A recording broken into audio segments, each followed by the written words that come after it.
রংপুর ৪ ও রংপুর ৬ আসনে ভোট পুনর্গণনার দাবিতে জেলা প্রশাসকের কার্যালয় ঘেরাও করেছে বাংলাদেশ জাতীয়তাবাদী দল বিএনপি ও এর অঙ্গসংগঠনের নেতাকর্মীরা।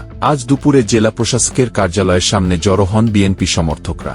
পরে তারা বিক্ষোভ মিছিল নিয়ে কার্যালয় ঘেরাও করেন এবং স্লোগান দেন।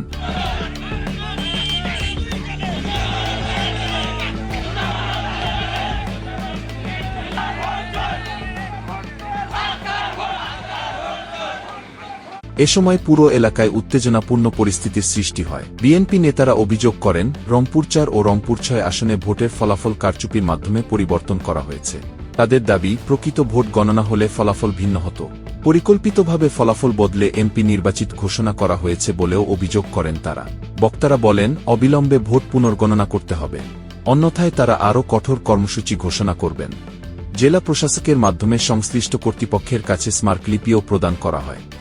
তবে নির্বাচন সংশ্লিষ্ট কর্মকর্তারা জানিয়েছেন, ভোটগ্রহণ ও ফলাফল ঘোষণা নির্বাচন বিধি অনুযায়ী সম্পন্ন হয়েছে। লিখিত অভিযোগ পেলে বিষয়টি খতিয়ে দেখা হবে বলে জানানো হয়েছে। এদিকে পরিস্থিতি নিয়ন্ত্রণে রাখতে কার্যালয়ের আশপাশে অতিরিক্ত আইনশৃঙ্খলা বাহিনী মোতায়েন করা হয়। পরিস্থিতি শান্ত রয়েছে বলে প্রশাসন জানিয়েছে। রংপুরের এই দুই আসনকে ঘিরে রাজনৈতিক উত্তাপ বাড়ছে। এখন দেখার বিষয়, কর্তৃপক্ষ ভোট পুনর্গণনার দাবিতে কি সিদ্ধান্ত নেয়।